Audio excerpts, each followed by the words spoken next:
Hello and welcome to Ardnamurchan Distillery. I'm currently standing outside Warehouse 2. We're up the hill and it is a glorious winter's afternoon. It's freezing cold and as you can see the vista, the view is absolutely spectacular. The reason why I'm here today is we're going to give you a little bit of an insight into various team members at Ardnamurchan. We're going to give you a bit of a behind the scenes of what we do on a not so much daily basis, but the things that spin our wheels. And for me, it's hanging around warehouses and looking at casks. Okay, so let's get cracking to it. So we're outside Warehouse 2. My colleague Carl is in there, so we're going to go and check out some casks and see what's in Warehouse 2. Come on. So I can tell you it's a lot warmer even in here compared to outside, which is pretty good news. What we're going to do is we're going to have a real extreme game of Where's Wally, but with Wally we're replacing Carl. So if you do see him, give me a shout. Aha! Mr. Crafts. Hello. I like how you match the casks over your jumper. Yeah, that was intentional. Yeah. Do you want to introduce yourself, Carl? Yeah, hi everyone. I'm Carl Crafts. I'm a sales executive. I cover a few international markets, most notably the US and Canada, but also some emerging markets, Latin America, Turkey, a few other bits and bobs, have a fair few UK accounts. And yeah, I have the privilege of being part of the team that sort of selects liquid for Ardnamurchan and Adelphi as well. So that's kind of what we're doing here today in the warehouse, in Warehouse 2 just now. So as you can see in Warehouse 2, traditional dunnage style. So what I mean by that, earth floor, 3 to 4 casks high. It's not the most ideal scenario for storing casks in a saving space, but we do believe it's the best way to mature Scotch whisky. We have around 18,000 casks maturing here out west on the peninsula. All our casks go through a full maturation here. The only time that they are moved is when they are selected for bottling or vatting together, which we do down at our Adelphi warehouse in Fife. Predominantly, we have bourbon barrels, which we fill, and we have a direct relationship with Old Forester, so we fill Old Forester bourbon barrels. We also have a great relationship with 2 sherry bodegas in Jerez in the south of Spain. Over the last sort of 6 years, we've been experimenting with different types of wood, various types of wood, from port, sauterne, mezcal and more. And what we're going to do is have a wee look at these right now.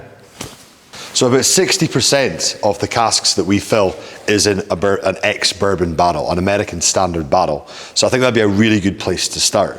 Carl, have you found something yet? Yep, sure did. Cool, let's go. I'll just do one of these. So we're going to look at something from 2017 vintage, which, believe it or not, this year is going to be 8 years old now. We've got a variety of different types, so we've got peated and unpeated. So we do 6 months peated spirit and 6 months unpeated spirit here at Ardnamurchan. Take it away, Carl.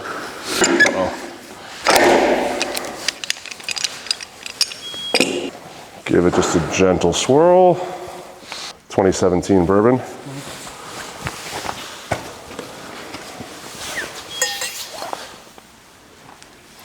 I just want to chime in and say this cask wasn't pre-picked for this video and it was completely random and it looks like he's picked a goodie, so well done, Carl. Blind That doesn't always happen, folks. That's an unusual one. So obviously, yeah, deep golds, golden colour, honey coloured, you know, that's what you're looking for in a bourbon barrel. It's obviously very cold and it's going to take a wee while for this whiskey to open up. But yeah, even in our unpeated spirit, we're finding that Ardnamurchan character, that saline spirit that shines through, whether it's in peated spirit or unpeated spirit. But yeah, our bourbon barrels are giving off those lovely sort of brioche, sort of Caramac, white chocolates, flapjack, I suppose. Another way would be to describe it. But yeah, Carl, what do you get from our bourbon cask? Oh, that's lovely. I think, yeah, it's certainly that nice sweet bready character, but also the fruit is critically important, especially, well, really for both unpeated and peated. But when you've got unpeated bourbon, there's really nowhere to hide in an unpeated bourbon cask. So, that nice apricot peach character, when that comes through, that's a beautiful thing. And I think, it is one of the best parts of our job, I think, right? Is keeping an eye on casks. But it is important that we get up here and see how things are progressing, because every cask is different, right? Sure. And I think that's, the one directly next to this might not be quite as ready as this one is, right? And this is a beaut. You picked an absolute belter, to be fair. Delicious, right? Really, really honeyed, almost good texture, really good mouthfeel, really good. There's waxiness there, definitely. It's definitely got good mouthfeel. So, absolutely. Yeah, really, really chuffed for that. And I would just like to say that it is a camera. There's something wrong with our camera. It's probably showing me to be quite a lot smaller than Carl. I'm actually 6'6", so I don't know how tall he is. Yeah, it's a severe slant. I've been trying to sort of stand on this, but it's. That'd be better. Right, cheers. Yeah, cheers. Yeah, I'll just. If you could crouch down, that'd be I'll just sort of. It's not very good for my self-confidence. I'll just contort myself. Thank you. Like this. Thank you. So yeah, I'm just gonna, as we were talking about just now. Sorry, multitasking here, getting whiskey into a bottle. We really don't know. I had no idea that this was going to be quite as good as this. So Connal, Callum, and I kind of decided that's definitely good enough for a potential single cask in the future, right? So. That's pretty much what happens when we're doing this. A large part of it is having an idea of how the vintages are progressing in this cask type or that cask type, but also, as we're working through that, it's finding a cask that's really properly good that we can do a single cask bottling of. And those will go to, supply chain partners around the world, whether it's an importer, it could be, a really good whiskey account, that sort of thing. So that is one of the important parts of getting into the warehouse, right? Is getting fun, really special single casks for people that support Ardnamurchan all around the globe.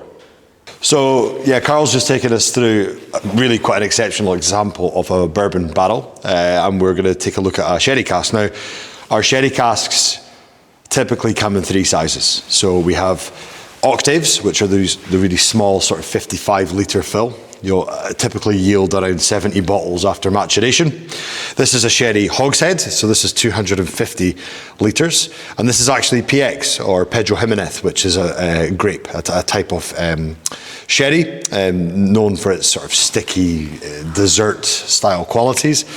And then we have the sherry bat, which is one of the biggest and probably most popular sherry casks in the industry. So they're 500 litres, and they'll typically yield 700-ish bottles after 10 years-ish of maturation. So we'll take a wee look at this one.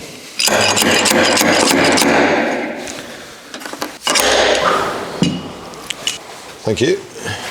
We are looking at cask 915 from 2018. So that's going to be what, going on 7. So yeah, it'll be 7 this year. 6.5. Yeah, basically? 6.5 years old. First fill. So spirit being filled into this cask, and it has been simply sleeping here for the last 6 and a bit years. So. That's promising.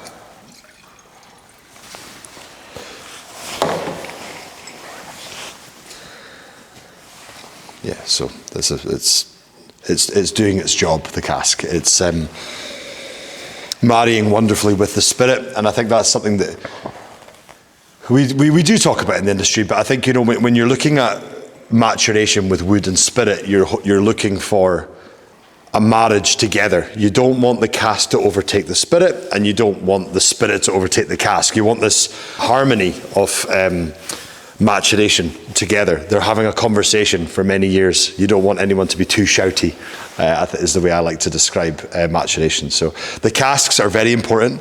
That's why we try and buy the best casks that we can buy. And we're very fortunate to have fantastic suppliers from both bourbon, sherry, and all the other casks that we have. We try to have a direct relationship with these cooperages, suppliers, wineries, you name it. Yeah, it's almost espresso tiramisu is what I would describe this. Tiramisu or an affogato in a glass. The viscosity or the texture of the spirit is almost cloying.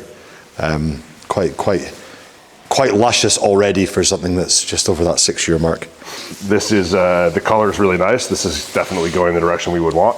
I would say this is not as ready as the bourbon cask we just pulled, right? And I think, 100%, Connal and I, even just looking at each other now, 10 seconds in, he's right. It has the tiramisu. It has a beautiful nuttiness, sort of almost like an almond liqueur thing. But the palate is probably, it needs a little bit more time to round out, and that's fine. That's the beauty of whiskey, right? We just let it sit for a little while longer, and then keep giving it a try and make sure that it's at the place it needs to be. I mean, I think that's the really important part of tracking this so closely is we have a variety of different expressions and the single cask that we mentioned, and those are all going to be useful at different ages and with different characteristics, right? So and also, you don't want all your casks to be ready at the same time. No, because you're in a bit of you've got an issue on your hands if that is the case.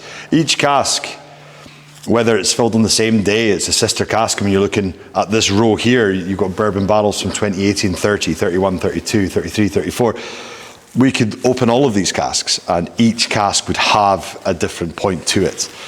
Some would be further on in their maturation, some would be less, and that's fine. That's exactly what we're looking for here. Not exclusive to Ardnamurchan, that's just a general thing in Scotch, is we are looking for each cask to have its different stage. So yeah, that's good. It's good, as I said, the nose is a lot better, and the palate is not quite together yet, but showing great promise. Yeah, absolutely. Yeah. So what we'll do is we'll head further up the hill, go up to warehouse 3 and see what's lying up there. Come on. Oh yeah. Uh-oh. Look at that. Perfect whiskey drinking weather. Winter on the west coast. It doesn't get much better than that for a view though. The sun's going down, the light's unreal. Snow-capped mountains, snow-capped casks. Wow. Wow.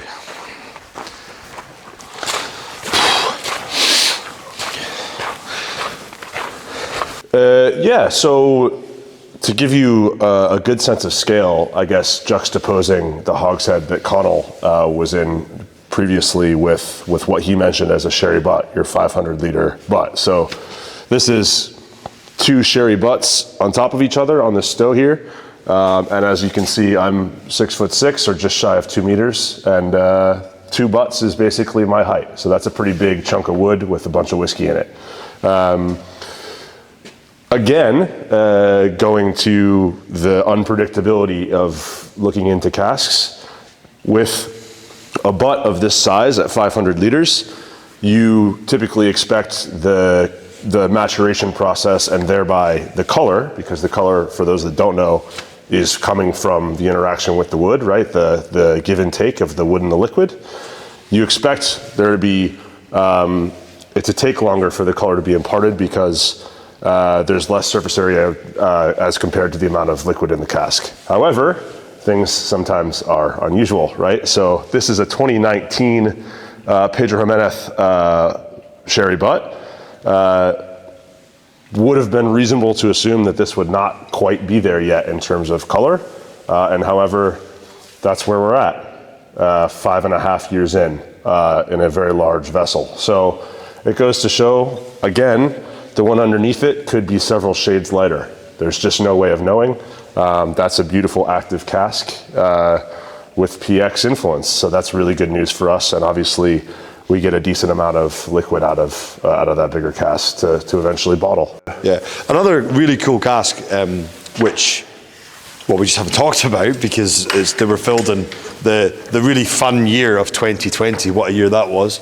Are these wee quarter casks? Now, what's special about these quarter casks is that they're from Islay, so they're ex-Islay casks, and they're also filled with peated spirit from Ardnamurchan. Now, our peat smoke is different from Islay peat smoke. We're not trying to recreate an Islay. We're a Highland style distillery. We're using Highland peat. But these quarter casks are delivering another dimension to our spirit. So they're really, really coming on good now. We looked at these about 6 months ago, and yet they're giving an extra element to the whiskey. Yeah, so we're going to look at a port cask that we filled. So, Connal, is this full maturation from 2019 then? These are full maturation, right. And the reason why I remember in 2020 maybe, looking at these, and they were like the color of rosé wine, and I was like, oh no. We're not making a wine ski here, We're wanting to, so I just left them alone. So fast forward now, a good few years from memory, they were showing much better. Cool. So it'll be exciting to see them.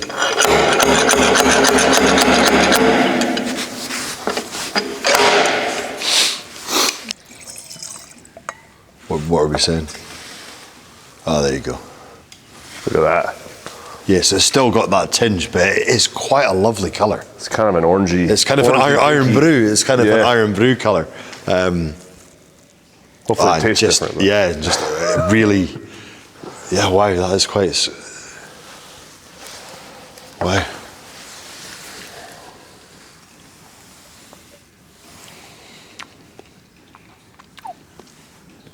Is it cold? Probably a bit. Yeah, it's very cold.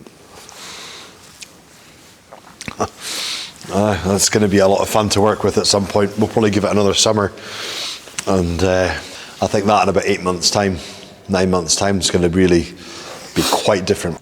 But these are all, they're a mixture actually of tawny and ruby port. Barrique, yeah. Palate's good. Yeah. There's a tartness to it, which I like. It's quite endearing. It's not spiky. It's quite, yeah. Pretty pleased with that. It has it's almost like ruby red grapefruit. Grapefruit's good, yeah. I think what I love about it is it's another flavour profile of what Ardnamurchan that we haven't tried before, right? So we tend to sort of veer towards things that are fortified. I think it's fair to say. Yeah. But then not exclusively, because we use Paul Lemois, the champagne house in Limonil, next door to Krug. We work with Julien and Sarah Lemois with these Paul Lemois ex-champagne or 100% Chardonnay Barrique, which we'll talk about when we get to our Warehouse 1 upper level. So we're going to head on to Upper Warehouse, which is our part of Warehouse 1. It's a dual level warehouse, but we're going to go to the upper part. Concrete floor, still traditional Dunwich in a sense, where it's 3 casks high, but no earth floor. So what we see, especially in the summertime, is that believe it or not, in Scotland, we do see increased levels of maturation due to the heat because of that concrete floor and where it's situated. So I wish it would be hot there today. It's not, so we'll get the beanie on and we'll go back outside. Let's go.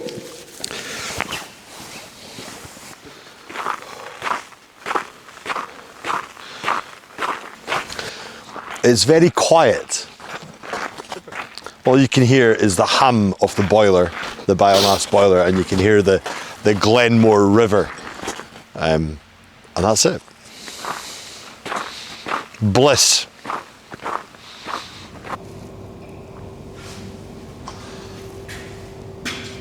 What we're looking at.